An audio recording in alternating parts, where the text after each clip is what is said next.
अवेश मैं ऑलवेज एक बार फिर से उपस्थित हूँ आप लोगों के सामने प्रॉफिट एंड लॉस की पार्ट 3 लेकर। तो इससे पहले भी हम कुछ क्वेश्चंस करा चुके हैं प्रॉफिट एंड लॉस के।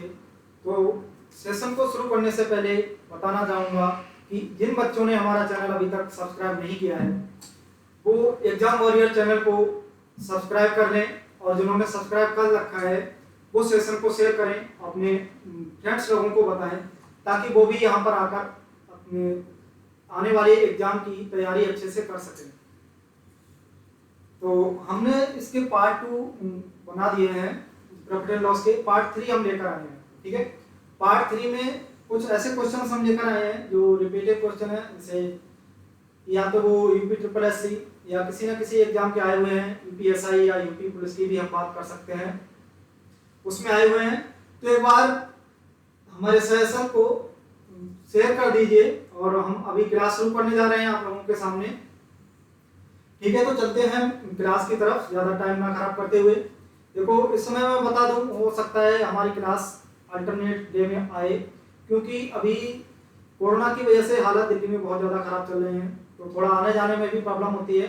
यहाँ तो पूरी तरीके से लॉकडाउन लगा हुआ है और अपनी भी तबीयत कुछ सिर में दर्द था, इसलिए नहीं आ पाया था एक दिन क्लास लेने के लिए। कोई बात नहीं।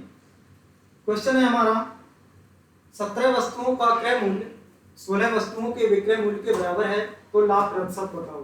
ठीक है, इससे पहले भी हमने इस टाइप के क्वेश्चन कराए हैं और जो बच्चे उन क्वेश्चन को कर चुके हैं वो एक बार इस क्वेश्चन को भी बनाने की अपने आप से कोशिश करें। ठीक है, हालांकि मैं तो क्वेश्चन का सॉल्यूशन बताने ही वाला हूं। और एक चीज और बता दें हम आप लोगों के लिए, जो बच्चे हमसे बोल रहे थे कि सर रीजनिंग की क्लासेस भी लगवाइए, तो रीजनिंग के लिए मैं बताना चाहूँगा, आप अनअकैडमी पर हमारे नितिन पांडे सर को सर्च करेंगे और वो वहाँ पर अनअकैडमी पर रीजनिंग पढ़ा रहे हैं, और रीजनिंग वहाँ पर बहुत ही अच्छे लेवल की पढ़ा रहे हैं, छोटे से लेकर हाई लेवल तक की। वहाँ पर आप आराम से पढ़ सकते हैं। आप वहाँ पर सर्च करेंगे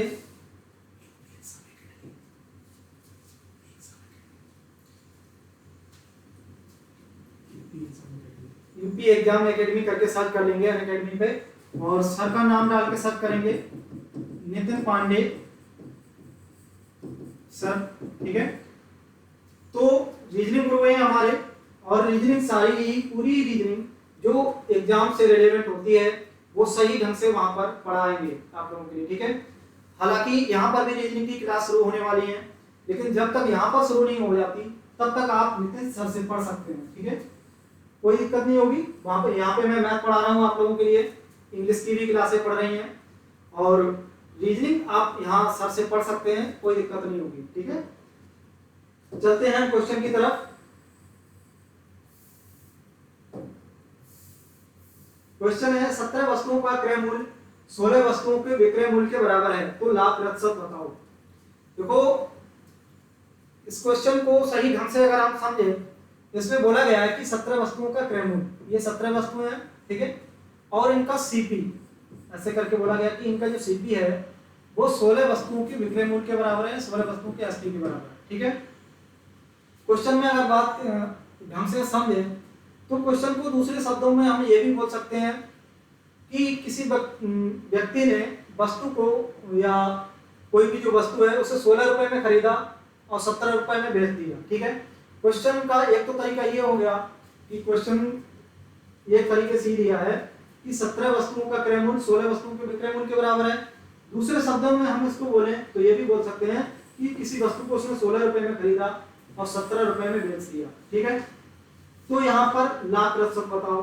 ठीक है, अगर मान लो जिस कीमत पर 17 वस्तुओं को किसी व्यक्ति ने खरीदा है, चाहे वो कोई व्यक्ति हो सकता है, अगर 17 वस्तुओं को उसने खरीदा और उसी कीमत पर उसने 16 वस्तुओं को बेच दिया। ठीक है, बात समझ में क्या आई कि उस व्यक्ति ने एक वस्तु को बचा लिया है। ठीक है, अगर एक वस्तु को बचा लिया उतनी, अगर मान लो क्वेश्चन के हिसाब से हम करें कि 17 वस्तुएं अगर उसने 100 रुपए की खरीदी, ठीक है, और 100 रुपए में 16 वस्तुएं बेच दी।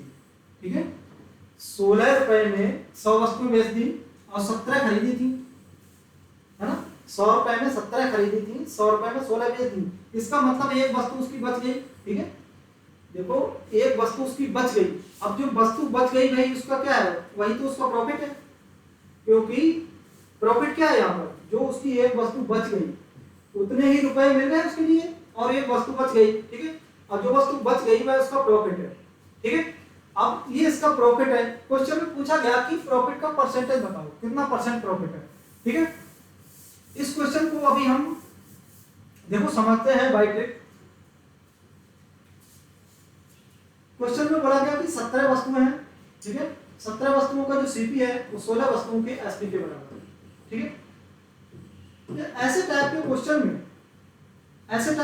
में करते क्या है, सीपी को देखो वैसे तो जितने में खरीदी है, ठीक है, जितने में खरीदी है वो हमारा सीपी होता है, लेकिन ऐसे टाइप के क्वेश्चन को हम उल्टा समझ लेते हैं। उल्टा समझने का मतलब हम बोले कि किसी वस्तु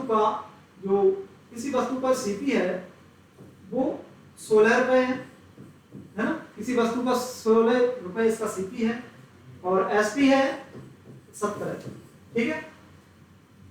क्वेश्चन को बहुत ही बेहतरीन ढंग से समझाने की कोशिश कर रहा हूं मैं कि यहाँ पर किसी वस्तु का सीपी 16 है और एसपी 17 है। आप क्वेश्चन को देखो, क्वेश्चन को जस्ट पलट देते हैं। अब क्वेश्चन का कहने का मतलब बन गया कि किसी वस्तु को उसने 16 रुपए में खरीदा और 17 में बेच दिया, इसका मतलब एक यूनिट है उसका प्रॉफिट मिला है, ठीक है। अगर 1% का प्रॉफिट मिला है, किस पर मिला है, 16 पर। इनिशियल वैल्यू कितनी होगी, हम देखो यहाँ पर हमने बोला था सीपी को एसपी बना देते हैं, एसपी को सीपी बना देते हैं, ठीक है। अब जब हम इसका प्रॉफिट कैलकुलेट करेंगे 16 पर, सीपी पे हमेशा कैलकुलेट करते हैं तो 100 से मल्टीप्लाई कर देंगे, ठीक है। और जब 100 से मल्टीप्लाई करेंगे तो 4 4 16 और 25 टाइम जाएगा, ठीक है। देखो 25/4 का जो वैल्यू होता है वो होता है 6/1/4%, ठीक है। और इसको हम दूसरी तरीके से ये भी लिख सकते हैं 6.25%, ठीक है। चाहे ये तो या ये आंसर मान लो या ये वाला आंसर मान लो, ठीक है, दोनों ही आंसर कह सकते हैं हम, ठीक। 16.14% 16.14% होता है।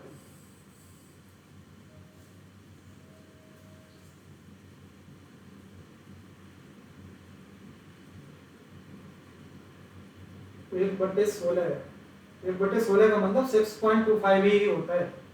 एक्चुअल यहाँ पर जो ऑप्शन दिए हैं वो कुछ सही नहीं लग रहे हैं, इसलिए आप लोगों के लिए क्या करने लगा है, 1/16 की जो वैल्यू होती है वो 6.25% होती है और यही इसका राइट आंसर होगा, ठीक है।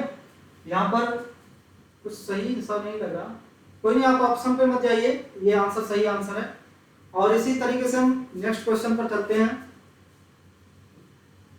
एक व्यक्ति 1 रुपए में 36 की दर से कुछ सेब खरीदता है, ज्ञात कीजिए 44% का लाभ कमाने के लिए 1 रुपए में कितने सेब बेचने पड़ेंगे। देखो एक व्यक्ति है, उसने 1 रुपए में 36 सेब खरीदे हैं। 1 रुपए में कितने सेब खरीदे हैं, 36 रुपए। देखो 1 रुपए में 36 सेब खरीदे हैं। अब वो चाहता है कि 1 रुपए में कितने सेब खरीदे कि वहां पर उसका 44% का लाभ हो। 44% का अगर लाभ चाहता है, इसका मतलब उसे सेब 1 रुपए में कुछ कम बेचने पड़ेंगे, ठीक है। अगर कम बेचने पड़ेंगे, 44% का लाभ चाहता है, हम यहाँ से कह सकते हैं कि जो 36 सेब 1 रुपए में जब खरीदे थे तो वह उसकी इनिशियल वैल्यू 100% मान सकते हैं। अब वह चाहता है कि 44% का लाभ, 44% का लाभ का मतलब अगर इसका 44% का लाभ चाहिए हमारे लिए तो 144 मतलब करना पड़ेगा, ठीक है। अगर 144 करना पड़ेगा तो ऐसे टाइप के क्वेश्चन को भी देखो एकदम से इन्वर्स कर देते हैं, ठीक है। अगर इसको इन्वर्स कर देंगे, यहां से 100 की वैल्यू कितनी आ जाएगी, देखो अगर यहां पर हम कह दें कि x सेब उसने 1 रुपए में x सेब खरीद बेचे हैं, तब जाकर कहीं जाकर 144 का प्रॉफिट हुआ है। अगर इसको क्रॉस मल्टीप्लाई में रख ले, हम क्रॉस मल्टीप्लाई में रख सकते हैं, तो 36 की वैल्यू कितनी हो जाएगी, 144, और हमें वैल्यू निकालनी है 100 की, ठीक है।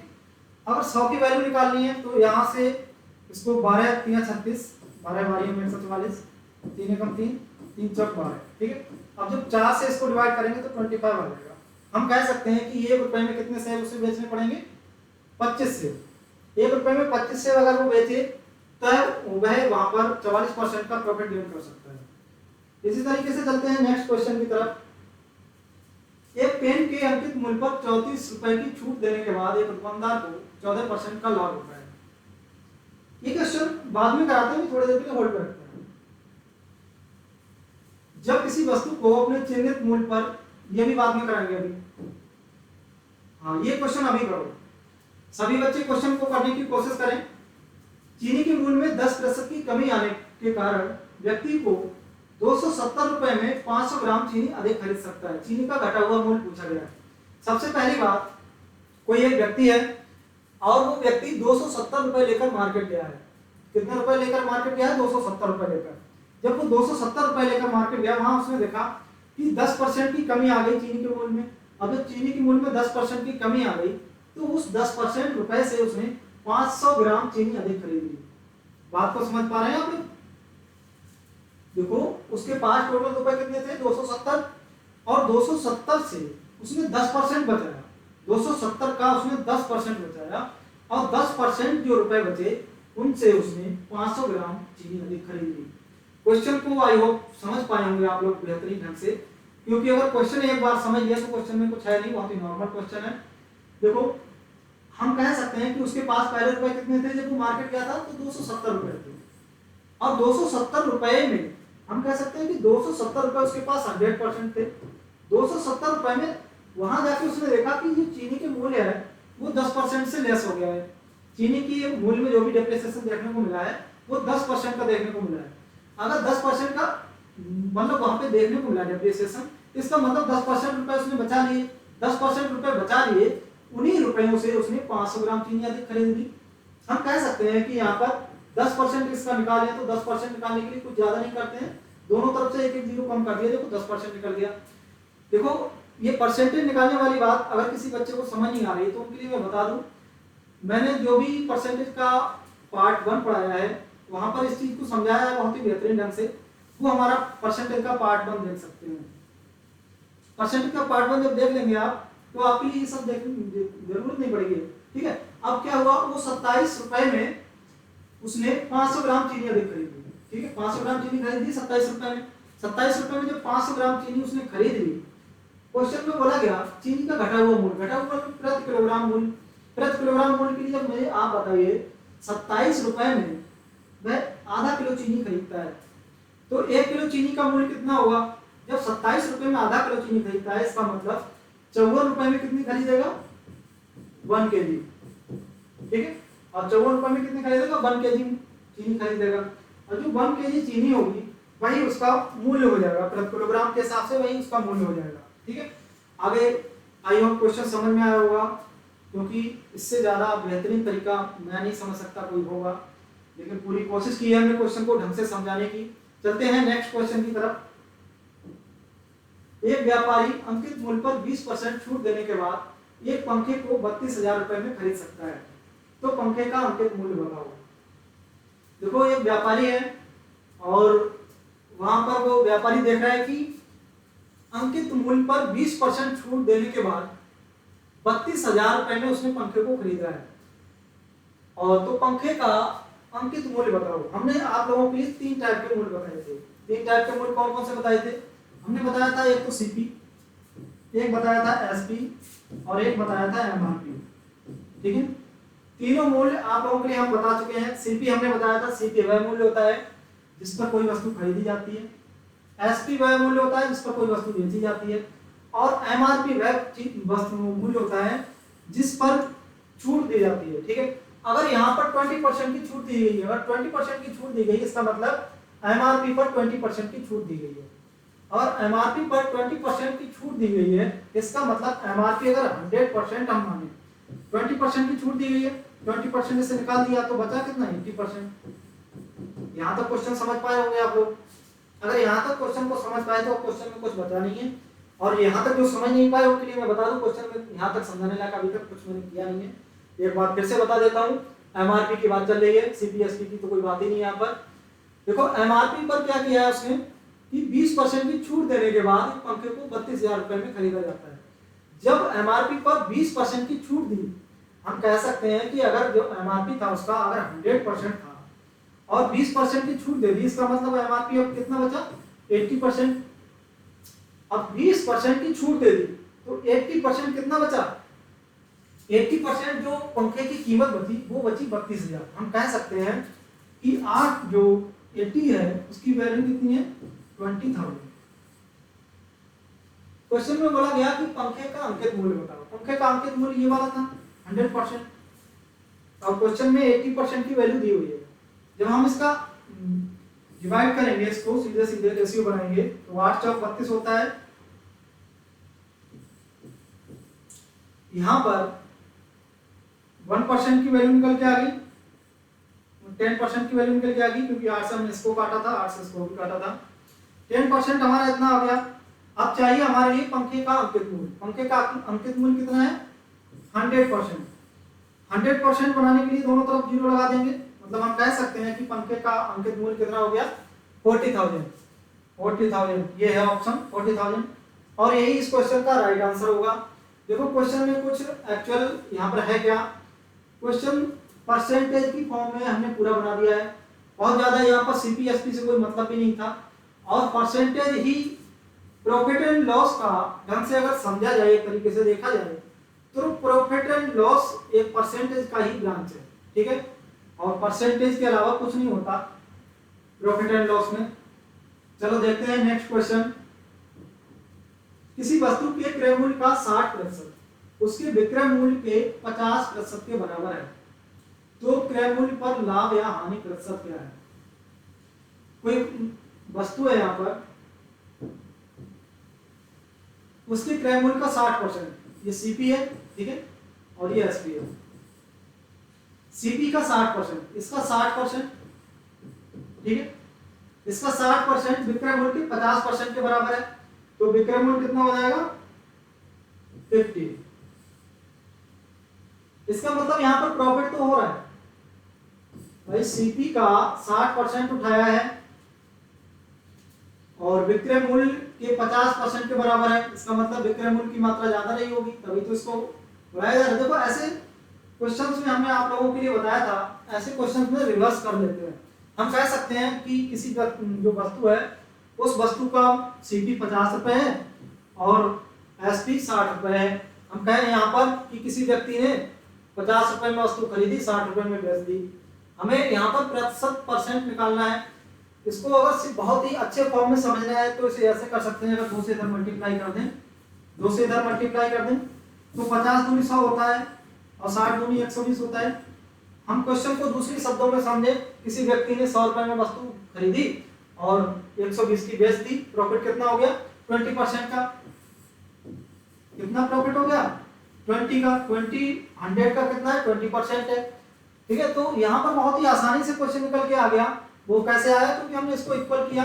सबसे पहले इसको रिवर्स करना होता है। देखो जहां पर सीधे सीधे अगर वैल्यू दी होती है, सीधे सीधे अगर कहीं पर वैल्यू दी जाती है, तब तो उसको प्रॉफिट परसेंट निकालते ही निकालते हैं सीपीएस करके। अगर कहीं वस्तुओं को बारे में बोल दिया जाए कि इतनी वस्तुओं का मूल्य इतनी विक्रय मूल्य के बराबर है, इतना कॉस्ट प्राइस के बराबर, ऐसे करके बोला जाता है, तो फिर हम रिवर्स कर लेते हैं, एसपी को सीपी बना लेते हैं, सीपी को एसपी बना लेते हैं, ठीक है। तो यहाँ पर 20% क्या है हमारा प्रॉफिट है, और यही हमारा राइट आंसर होगा।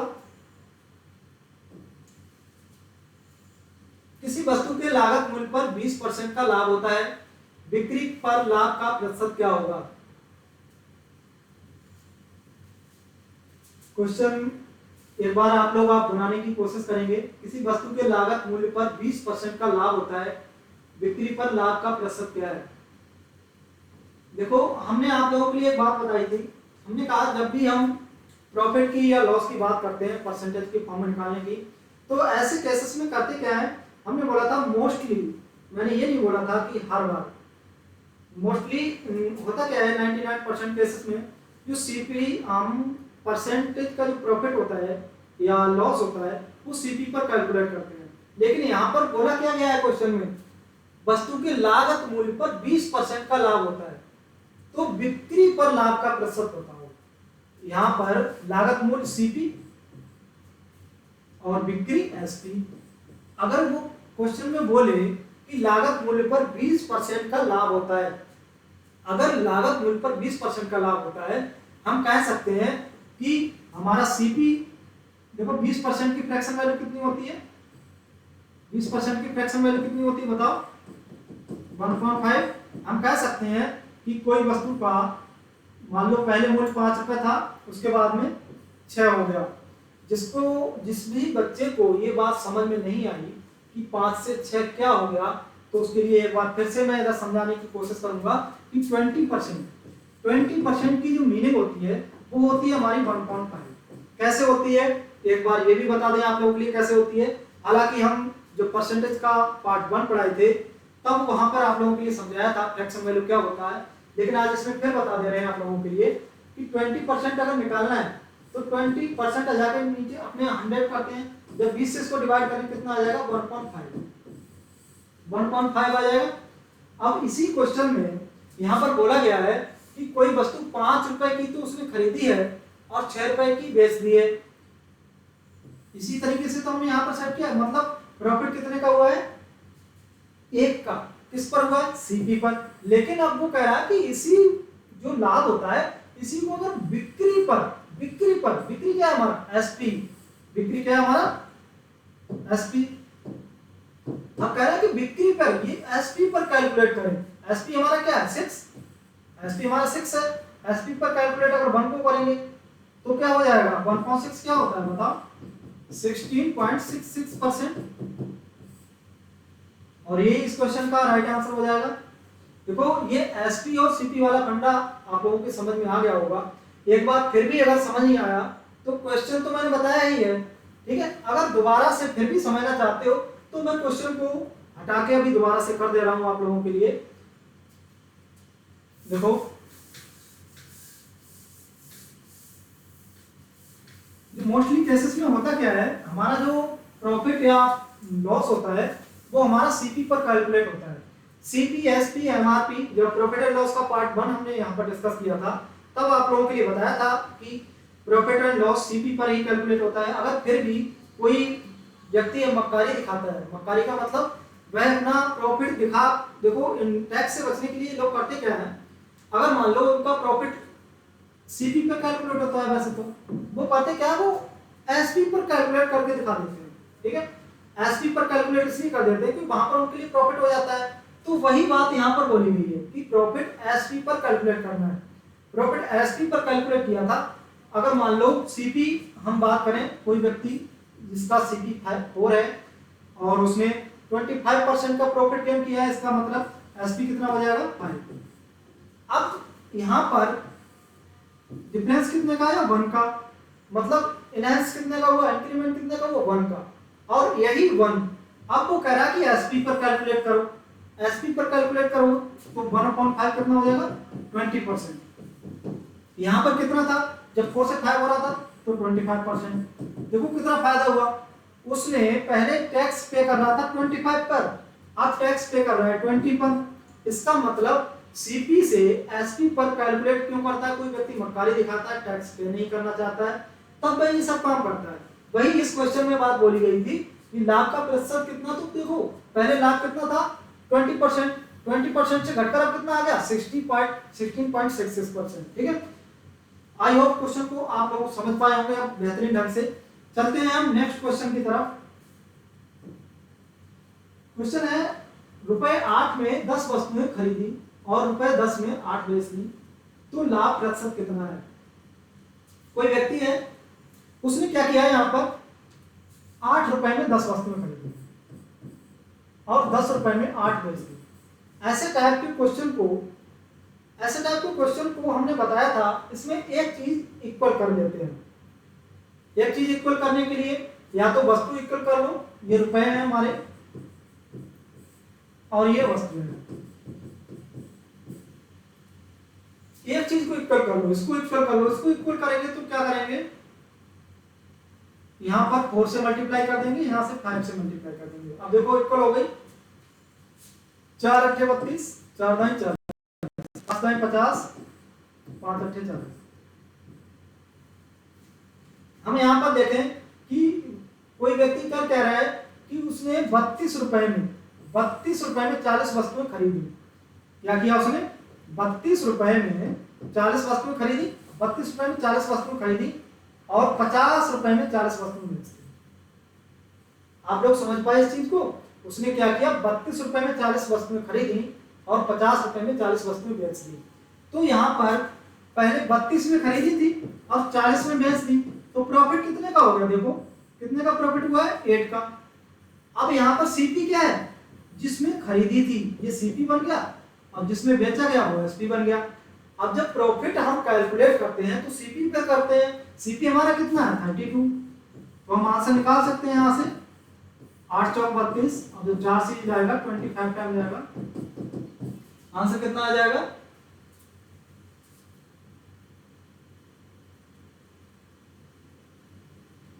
4 32 5 50। अरे 32 से 50 का डिफरेंस कितना होता है?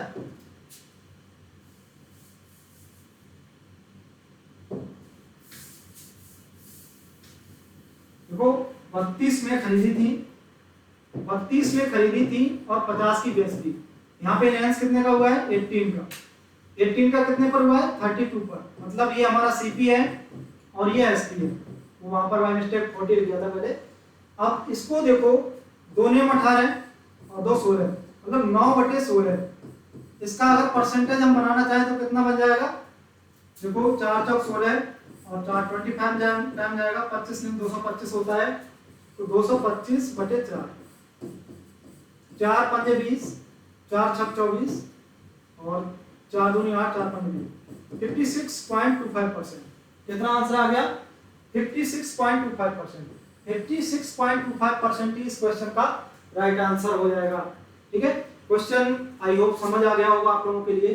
फिर भी अगर मान लो क्वेश्चन में कोई प्रॉब्लम रहती है तो हमें कमेंट करके जरूर बता दें। किसी बच्चे को अगर कोई प्रॉब्लम है तो बता दिया करें, ठीक है। हालांकि मैं देखो वो जो कमियां हमसे ऑफलाइन में बच्चे पूछते हैं, जो क्वेश्चंस हमसे बच्चे पूछते हैं ऑफलाइन में, वही क्वेश्चन हमारे दिमाग में रहते हैं और वही क्वेश्चन का हम यहाँ पर सॉल्यूशन देते हैं कि बच्चे आखिर में क्या चाहते हैं, वो क्वेश्चन का सॉल्यूशन देते हैं। फिर भी आप लोगों का अगर कोई नया क्वेश्चन है, फिर भी मान लो आप लोग को समझ नहीं आया, तो कम से कम हमको कमेंट करके जरूर बताएं। कमेंट करके बताएंगे तो हम तक आप लोगों का क्वेरी आएगा, हम इसको रिजॉल्व कर देंगे, ठीक है।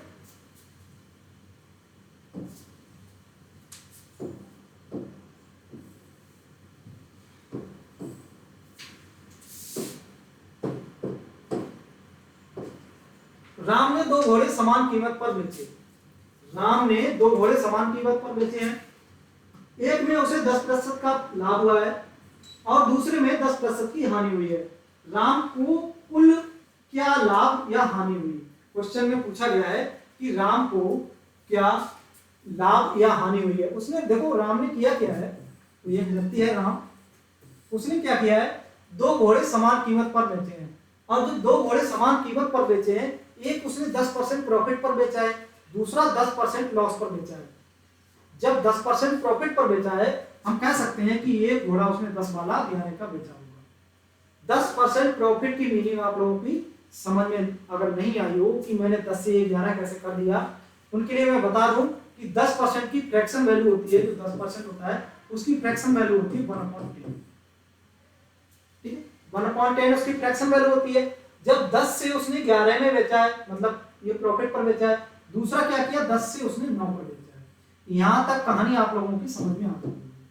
अगर यहां तक बात समझ में आ गई तो अब क्वेश्चन में कुछ भी नहीं है। देखो 10 दाई 100 और 11 ने 99, मतलब 100 वाली चीज उसने 99 की बेची, तो क्या हुआ? 1% का लॉस।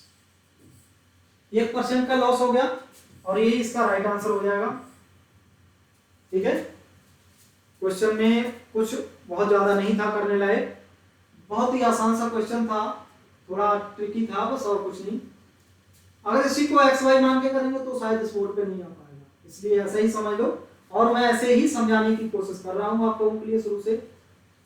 देखते हैं जो क्वेश्चन हमने बीच में छोड़ दिए थे उस क्वेश्चन को करने की कोशिश करते हैं। हाँ, ठीक है। जब किसी वस्तु को अपने चिन्हित मूल्य पर बेचा जाए तो वह 25% का लाभ देती है। यदि चिन्हित मूल्य पर 9.6% की छूट दी जाती है तो लाभ प्रतिशत क्या होगा? देखो क्वेश्चन ये हमने स्टार्टिंग में इसलिए छोड़ दिया था, क्वेश्चन थोड़ा लेंथी है। अब इस क्वेश्चन को सॉल्व कर लेते हैं। देखो कोई व्यक्ति उसने चिन्हित मूल्य पर बेचा, चिन्हित मूल्य पर बेचा तो 25% का लाभ देता है, इसका मतलब उसका चिन्हित मूल्य ही 125% रहा होगा। इसका मतलब क्या है? अगर मैं बोलूं कि इस मार्कर को मैं चिन्हित मूल्य पर बेचूं, मतलब कुछ इस तरीके से बेचूं कि इसमें 25% का लाभ हो जाए। इसका मतलब वो हमने पहले से ही कैलकुलेट करके रखा है इस पर 25% का, ठीक है। अगर चिन्हित मूल्य पर मैं इसको बोलूं कि मैं इसको 20 रुपए में बेच रहा हूं और 20% में बेचने के बाद मैं इसके लिए इसके पे 5 रुपए का फायदा हो रहा है, इसका मतलब क्या है, वो हमने पहले से ही 5 रुपए बढ़ा के रखे हैं। अगर यहाँ पर एसपी क्या है, चिन्हित मूल्य पर बेचा गया है, मतलब 125 पर बेचा गया है तो 25% का लाभ हुआ, इसका मतलब सीपी कितना रहा होगा, सीपी 100% रहा होगा, सीपी कितना रहा होगा 100%। क्वेश्चन को समझ पा रहे होंगे आप लोग? अगर समझ पा रहे हो, देखो क्वेश्चन को समझ पाते हो तो एक बार बता दिया, जब बता दिया करो कम से कम हमारे लिए। अगर यहां पर सीपी को उसने 100 माना और एसपी जो है 25% पर बेचा, तो कह रहा कि जो चिन्हित मूल्य है, मतलब ये एसपी है, इस पर 9.6% की छूट दी जाए तो लाभ प्रतिशत बताओ। अगर इस पर 9.6% की छूट दी जाए, हम इसको निकाल भी सकते हैं 125 का 9.6%, बहुत ही आसानी से निकाल सकते हैं। 25 में 25 चौक 100 और 4 24 टाइम जाएगा, 24 पंजे 120 होता है, मतलब 12, ठीक है। अब क्या हुआ यहाँ पर 125 से एक ये 12% आ गया, 125 से जब हम 12 निकाल देंगे, 125 से 12 निकाल देंगे तो कितना आ जाएगा 113।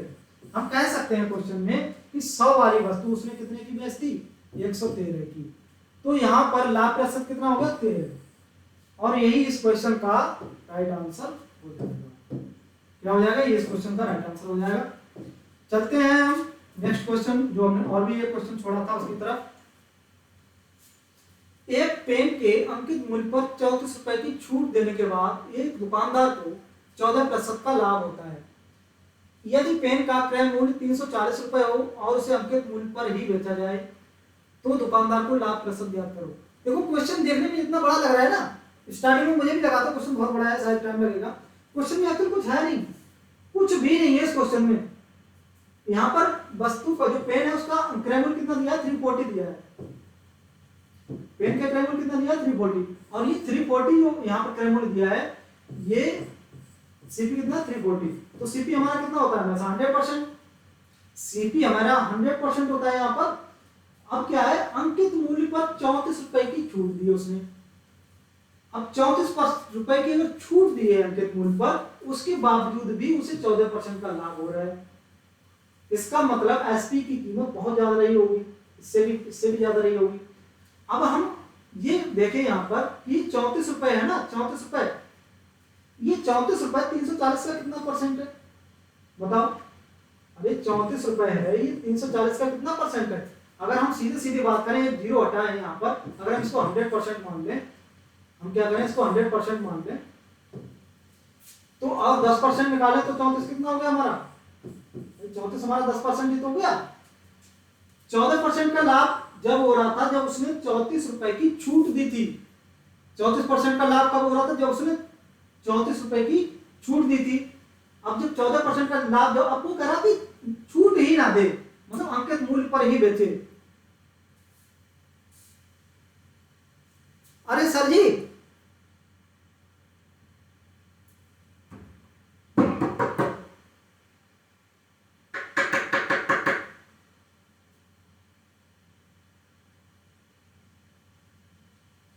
सर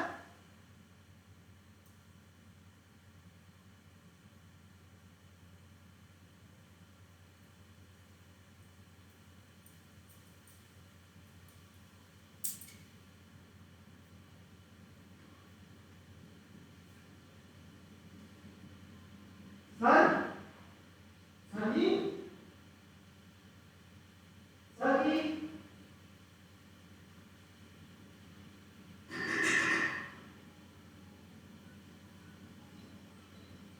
सर जी, सर जी, सर नहीं, एकदम से क्वेश्चन समझा रहा था, एकदम से चलेगी। ये बस एक ही याद क्वेश्चन बचा होगा, ठीक है, तो मैं जा रहा हूँ। कौन सी? हाँ, अच्छा,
उड़े हुए।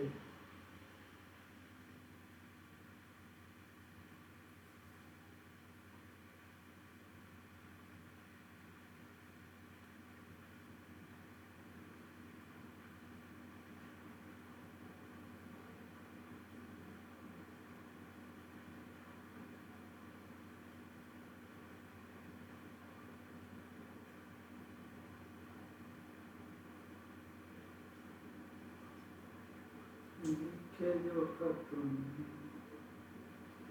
तेरी याद में नजर नजर सवेरा जब हुआ जो फूल बन जाए जो रहा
हेलो